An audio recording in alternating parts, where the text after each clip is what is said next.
Welcome, everybody. This is Argent Alpha Unscripted with Brock Harling and Clint Murray. Guys, how you doing today? Doing great. Excellent. All fired up from this past weekend.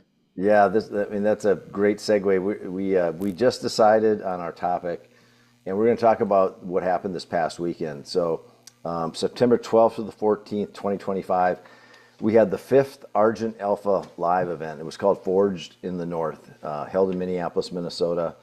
And we had Argent Alpha members fly in from the East Coast, the West Coast, the Midwest, and we had a phenomenal experience. And so we've done five of these so far, and they alternate between Minneapolis, St. Paul, and Phoenix and Scottsdale. And more than likely, when we get into 2026, we're going to expand the zip codes that we hold these events in. And just as a preview for guys listening, it may involve beaches and sand somewhere near where Clint Murray lives, is the objective. So putting it out in the universe, and now we got to actually follow up on it. But let's I think what we'll do is we'll go through what we did in this Argent Alpha Live experience and talk about some of the stuff we did, and then kind of zoom out and examine a little bit like, why do we do this? Why do we do these live events? What are some of the takeaways? So I'll kick it off. Friday night, 5:30 p.m.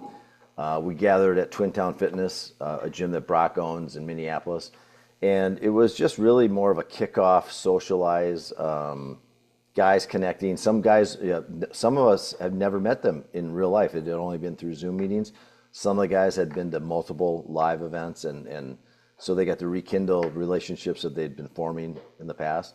But what did you guys think about Friday night, just as sort of a mixer and just kind of a way to kind of warm up the guys before we dove into it on Saturday? I personally have a little different perspective, a lot with being that I have a lot of face-to-face interaction with guys in Minnesota here, but then almost the majority of the group was people outside of Minnesota from this. And so like it is so great to see, a lot of times the touch points, I get to see Clint maybe two or three times a year, get to see Judge a few times a year, some of the guys coming in from out of state. It's just that part is just it's fun, and you have that part to look forward to. You get the banter going back and forth on Slack and in different messages and platforms, but the in-person piece is just it's cool just to see that, have that. So that Friday night was, it's always so good just to connect in real life, in person with the guys that you're seeing weekly on a meeting like this. It just solidifies that connection, and just seeing the guys, some guys you think, hey, this guy's tall or short or whatever. You just kind of like, you have that personal connection with them, and just seeing in real life. It couldn't have been better Friday night. Jag, you killed it with the food. It said light eating. I think we all ate more, at least I probably did. I'm sure Brock did too. Ate more. Those bowls were just the perfect apple bowl. So you crushed it with that. I still have a bunch of them in my fridge I'm eating. Oh, goodness. Well, I think I learned from the prior ones, like you try to under promise and over deliver, because I Yeah. knew a bunch of dudes getting together. If you didn't have more than light appetizers, you're probably going to leave them not as happy as you want them to be. So I appreciate that. But to go through the states, I think we had California, Arizona, Minnesota, Wisconsin, Michigan, New York, Virginia. What other states Wow. attending? So it's a pretty good representation. If I missed a state, let me, I apologize for that. But we had a great representation, and I love that observation, Brock. Like we tended to start off more Minnesota centric because I'm from Minnesota, Brock's from Minnesota. But now it's interesting as we grow, guys coming from all over the country. So it was a great way to kick it off. And then I think we started Saturday morning at about 5:45 a.m. And you can tell when you're working with a group of men over 50 when everybody shows up at least 20 minutes early. Yeah. And so it was really more like a 5:25 start time, and we gathered. Everybody had their rucksack, and kind of the overview of the day was 5:45 to about 11:30 was something we called the hunt, and that was a physical event. We'll dive deep into that in a second. And then after the hunt, we got back to Twin Town, which we called the hub, and we hosed down with a garden hose to clean up, toweled up, and then we had Chipotle catered in, and Yeah, I think I ordered enough protein that was about double what the number of people there. And it was about right, which is, again, I've learned this from past events. You don't order, if you have 20, 15, 20, 30 guys attending, you don't order that. You just double it and you'll be safe. So we had that. And then we kicked off the afternoon. Nick Fox, who owns Fox Fireworks, and he focuses on breath work with the Wim Hof method, Oxygen Advantage by Patrick McEwen, and he has sauna and cold plunge. So Nick led us through an Oxygen Advantage workshop, which is primarily about underbreathing. That was about 90 minutes or so, and then Andrea Duquesne came in, and she's a master kettlebell instructor, and just walked us through over 90 minutes of just the hinge. So the hinge is, well, actually the swing, the kettlebell swing, which ultimately people boil that down to the hinge. But man, there's so many constituent parts of that movement. And man, the isometric tension stuff that she covered, and it was really valuable. And then we closed off with another massive meal from Brim Cafe, which Brock recommended, which was just another feast. And then we'll talk about Sunday in a second, but let's dive into the hunt. Brock, do you want to just kind of describe from your perspective? Because you were the guy, you were like the hub master, checking in with the guys, but give us an overview of the hunt, how we trained for it, some of the things we did, and just some of the observations you had of watching the squads perform. Yeah, so like Jag said, this is our fifth event, and in all 5 events that we've had so far, we've had a training component leading up to it to try to prepare guys for the event and the workout that they're gonna do, so they don't just like, okay, were you working out? Yes or no? It's like, no. We're gonna try to do as much as we can to get them prepared for what they're gonna see in the event. And the nice part, the cool thing about the event is the 3 of us are the only ones who knew what the movements were going to be, so it was like guys were flying blind. They didn't know what they were coming into, which makes it kind of fun, so it's like, okay, well, I probably better do what they're saying training wise to prepare myself for it. So we had 15 weeks. We call it the Wicked Wednesday workout. So every Wednesday we'd put out a workout, and you have until the following Wednesday to get that workout done. So there was 15 weeks of prep leading into that. And then the workout itself the hub was at Twin Town Fitness, and then we had 4 spokes going off into different parts of Minneapolis, close-ish. I think the farthest we went was 1.25 miles from the gym. Guys are rucking with their 20 to 30 pounds of weight on the way out to whatever the spoke would be. And then the spoke was 4 different pieces. So one of them was you're pushing and pulling a sled, which nobody trains for. I mean, some people do sled pulls, but on a grass, it was about 40 yards. Would you say that that's Okay, probably, yeah. I would Yeah. say about 40 yards. So you're pushing 40 yards, and then you got to pull back 40 yards. And each guy did 2 at 25 pounds plates on there, 2 at 35 pounds, and then 2 at 45. So you're increasing in weight, or you start at 45, 35, 25, however you wanted to break it up. Each guy had to do 6 down and backs with this sled. There's another one where you walk to a close by park. You start with a buy-in with a pack on your back, 50 push-ups. And then in amongst the group, you break up 1,000 air squats. So you could break it up however you want. If you have 5 guys, ended up being like 200 squats. We had a group of 4; it was 250. You had another one where you walk out to a park where you brought a rope with you, and then you hang this rope around a tree, and you do pull-ups on there, which I've never done before. That was a really, really cool one where you extend. You basically have to touch the front of your shoulders hanging onto that rope, and then you do a bunch of 50 rope ring rows or rows. And then the other one, you walk to this one was a beast. This was the farthest one. You walk all the way to Kenwood Park and up a hill.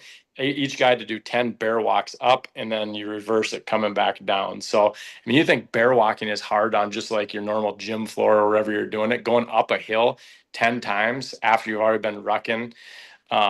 That's a lot of work. And then the one other piece, and I'll let you guys do some talking here, is every guy started, or every group started going to a different spoke. So it wasn't all the guys are going to one. So it was a little different workout depending on what you started on. But over the course of it all, everyone did all of the required work, and it lived up to expectation, I thought. For sure. I'll just add, throughout the planning of this, the day incorporated a full workout, push, pull, hinge, squat, carry. We did everything in the hunt, and it was a full body workout, and not one person came back not fully worked out. It was just, it couldn't have been any better. So it was very challenging. Well, The team aspect of it was, sorry, Jag, I said I'd give you guys a chance to talk, and here I am jumping in again. The team aspect of it is really cool because not everyone did the same amount. It was total teamwork. Some guys would do more on one leg of it or one spoke of it, and then other guys would pitch in more on another one. So like you guys could speak more to that because you were on the teams and what that part looked like. But that lived up to what we had hoped and planned. So everyone got a really good workout in. well, one of the things that was fun doing was so when we all met, there's 3 squads and 3 squad captains. So Brock handed out sealed instructions to each squad captain with a address on the outside. So each squad took off in a different direction to the park they're going to. And when you arrived at the park, the captain opened it up, pulled out the instructions, and read the mission. And so nobody knew what it was. And so then you execute the mission, and Brock described those 4 things we did. And then when you're done, you had to journal and reflect on, where's your mindset at? What's your mantra? What were your takeaways? And then you had to put on your rucksack if it wasn't already on. And when you're about 20 yards out, going back to the hub, the squad captain had to call Brock for additional instructions. And that was an X factor, at least for me, because I didn't know what Brock was. Brock had full authority to call audibles. I gave him a few ideas, which I think Brock considered, and then just he went full audible mode at that point. And so our captain, Tom Shaver, called in, and our first one was after we did the sled pushes and pulls, was drop and do 30 push-ups with your backs on. And our heart rates were still probably elevated because we were, that sled push wasn't necessarily hard to push from the weight, but you're kind of running with it, and so your heart rate gets jacked up. And we did the increasing weight, so each time you're doing a little bit more work. And so each time when we called Brock, and then one other time we had done the 1,000 squats and called Brock, we had to do 15 burpees, which isn't a big deal, but when you've just done 1,000 squats as a squad, and now you got to do 15 burpees, and then we had to recite the Pledge of Allegiance, and we recorded that. And so I thought that part was fun, but you said the bear crawls were a beast. I agree 100%. That was our last one. And that one for me was the one where my mindset was tested, where I had so many things in my brains going, maybe I should do 9 instead of 10, and maybe Tom Shaver could do an 11th for me. I remember having those things, and maybe Dan Springer could, or George Bisker could do them for me. And it's like, no, those guys are going. That's why being in a squad with other guys just gets you over that hump. Because if I was on my own doing those, maybe I would have got to 4 or 5, maybe, and said, screw it. But to do 10 and not stop doing them was, that doing it with a group is just magic.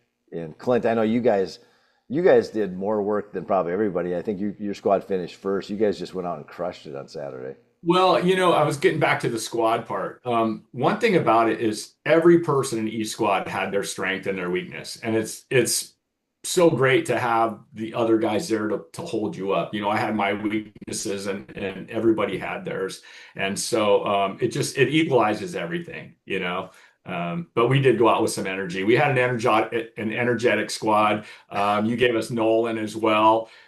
So Nolan was helping pull, he was keeping us going too. So, Hey, just to piggyback on that, it was effectively like in golf where you have a handicap to make competition more equalized. That's kind of what we have with this event was if it's 1,000 squats and some guy's going to get 180, somebody else did 10 or 20 more, and you distributed that amongst the group. And that's what made it accessible to anybody. Like if we would have had a guy who could only do 100 squats instead of 200, we would have figured it out. We would have made it happen. And so I thought that was, it wasn't like who's the most fit. It was teamwork in the squad to get the work done in an efficient amount of time, and then get to the point where you call Brock for additional instructions so you can get back. Because we had a time cap. We had to be done by 11:30, because I think if you violated the time cap, there was a significant burpee penalty.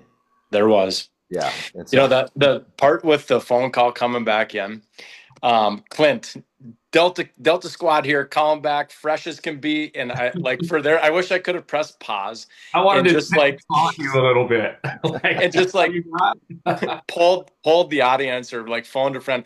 What do you think we should do? A, give Clint a little extra work. B, just let him come home. Or C, is, something else. Everyone would have been like, he is asking for more. Okay, Clint, here, we got something more for you guys to do every time. It was, I love that upbeat attitude. It's just like, we just got crushed. I know it, but I'm not showing any weakness. What else you got? It was just, everyone was the same. It was just awesome. That's funny. One component of it was the journaling, and I don't know, Jag, you probably got a different take. For me, I kind of like block myself out. What's next? And so I didn't have a lot to journal. I kept saying for each one, I put a different page for each spoke, and I just said all day long, I'll go until we're done, And so we've got the mission. I'm going to do it. If there's another 100 push-ups or whatever Brock gives us, we're going to get through it as a team. So yeah, Well, that came through over the phone too, just in case you were wondering.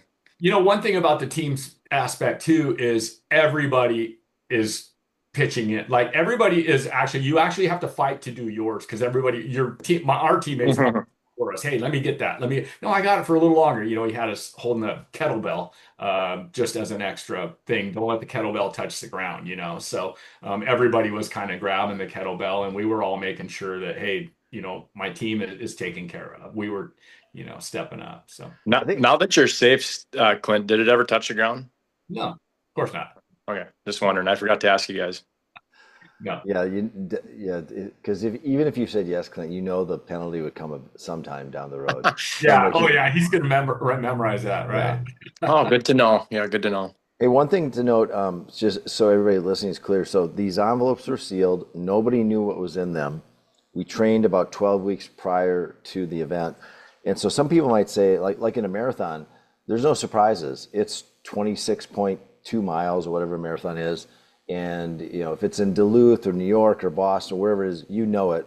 So there are no unknowns. The only unknown might be the weather that you don't know.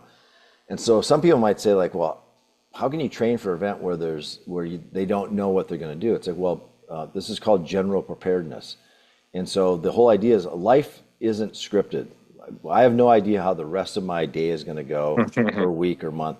And so the whole idea is like when you train for 12 weeks for this, doing all the things that Brock had us doing, we were ready for whatever was going to be in those envelopes. And so there were, like we'd never done rope pull-ups. People are like, what the hell is a rope pull-up? Or sled pushes. That was never programmed.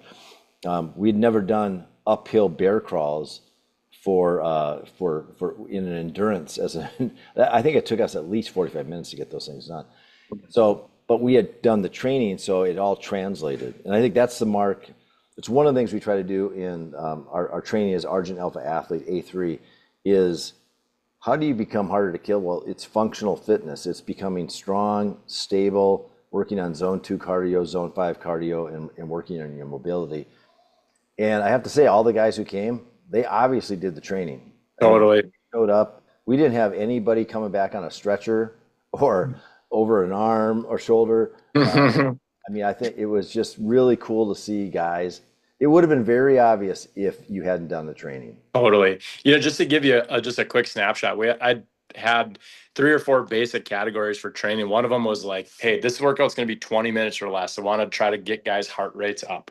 Another one would be like, I think we started earlier in the 15-week series of like the 60-minute duration. Then we worked up to 90, and then we had 120 minutes, all 2 hours. We had another one that was like a 2-parter, so it's like you do part 1 now, part 2 later in the day, or hey, you got to put at least a day in between. So you do one today, you could do it tomorrow. And then we even had like one of Jag's favorites was an odd object. Find something that's like 30 pounds, just a burden to carry around that's not a weight or a dumbbell or something like that. It could be a cinder block or I don't know, whatever you find around your house. And, we would do something with that odd object, carry it the whole time, which is not fun. Yeah. And Yeah. just So to the unknown of the event. The Wicked Wednesday workouts were an element of that, right? You waited on Wednesday, it came out, you didn't know what it was going to be. You did have a few days to get it done, but it did help to prepare for that element. Yeah, yeah, exactly. So that was awesome. So that was I mean that was really, I'd say, the heart and soul of the event was that morning. And then the Saturday afternoon was workshops with the Oxygen Advantage with Nick Fox, which was fantastic, and Andrea Duquesne with kettlebells in the afternoon, right after Nick's part. Sunday was cool because there was two parts of Sunday. We had called a three-part series to begin. So we kept the same squads, and squad one did Wim Hof breathing, while squad two was doing 180-degree sauna, and then jumps into Lake Nokomis. And then squad three would be doing a man morning walk, which is something we borrowed from Antonio Neves. And there was about a 3-mile walk around the lake where each man it goes through and says what he's celebrating and what he's navigating. And we used that entire 3-mile walk with, there were 5 of us in our group. There was no shortage of topics. And so that was great. And then after that, we had a first-time experiment, something called the member takeover. And that was where the 3 squad captains, so Sean Dunn, Judge Bellamack, Tom Shaver, all were assigned, well, they all volunteered. Well, I asked them nicely, and they all said yes, to come up with a member takeover event. So say, hey, here's 90 minutes, come up with something.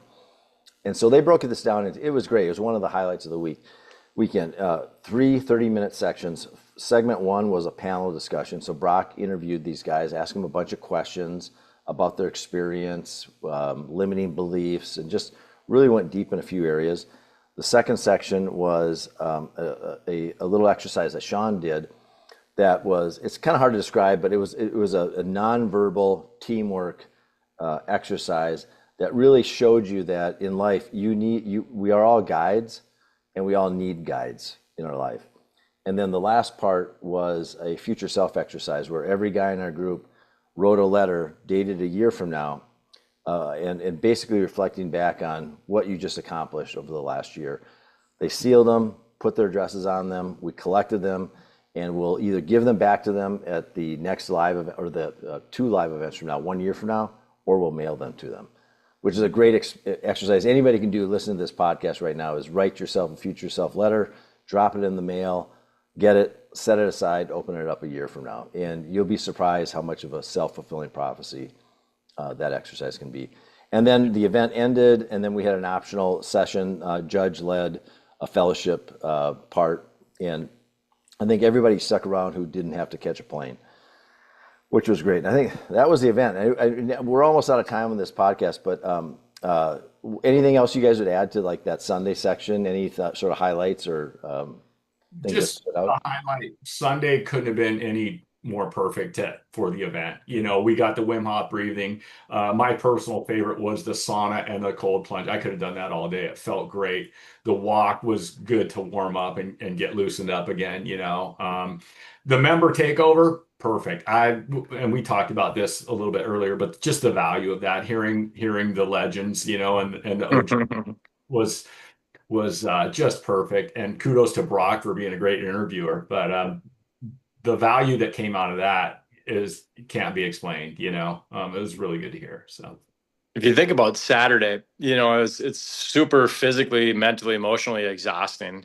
Even the part with the going to the breathing with Nick Fox and then Andrew Duquesne bringing guys are like, we're gonna swing some kettlebells around or do some of this stuff. That I think that's what they're thinking about. Like, we just had this huge workout a few hours ago, but it was the way that she did it. She did it in such a really, really lot of isometric stuff. We won't go into detail on it, but it was just a really good way to wind down Saturday. So that's a big physical test. So coming into Sunday is just like, I mean, the best thing that you could do is go into recovery mode. And all 3 of those elements we started with, the Wim Hof breathing, the sauna and cold, I went in cold plunge, but cold exposure, and then the man morning walk, just like a perfect way to recover and a good way to just set it. Just event's done.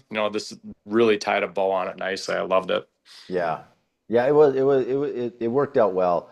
And so one of the things we're going to do is we're going to continue to debrief on the live experience. And what we want to do is we want to take that hunt event and turn that into something that is scalable. And so we got to work out the details. But for men over 50, most of us are not going to go do marathons because that does not improve body composition. It does not increase skeletal muscle mass. Those are key things for us. Nothing wrong with marathons, but they're more of a fringe thing in terms of what we're trying to accomplish. Obstacle courses are cool, but there really aren't events designed for men over 50. And so we're looking at this as what needs to be true to make the hunt an event that we can make accessible to any man over 50 who's willing to train for it. And so just like if you thought like, man, it'd be cool to have a bucket list item that's a physical event. Well, ours involves physical preparedness, mental preparation, teamwork, mindset. I mean, there's everything was baked into that event. It wasn't just physical. There was a lot of other elements to it. Mm-hmm. And I think that's where we've got the makings of something unique and that we can roll out.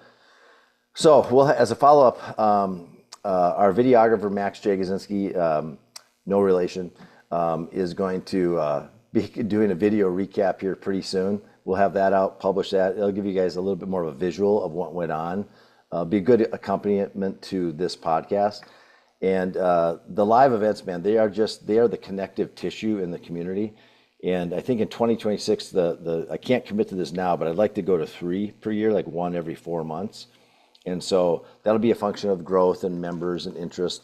But they are really, every time we do these, they just keep getting better. And they really do bring the community together. And I personally get a ton out of it. Mm-hmm. And I know you guys do too. So, and I appreciate your guys' the valuable role you guys both played in this, making this whole thing happen. So it was a lot of fun. And I'm glad it's in the books, man. I'm still dog tired. I don't know about you guys. I'm fresh as can be. Jake, I don't know about you, but what I've thought of all 5 of them, I'm like, I remember the first one, I saw Clint, I'm like, man, that guy's in good shape. And then in the second one, I'm like, oh, he's in better shape. And then we just saw him a couple days ago, and the guy is just a specimen. It is just, I mean, he just keeps getting better and better. I can't wait to see what he's like next event. Following the program to the T. You know, it's working. We see it in everybody. So. Mm-hmm. Yeah. It's awesome. All right, guys. Well, have a good day. Thanks, everybody, for tuning in, and we'll see you next week. All right. See ya. See ya.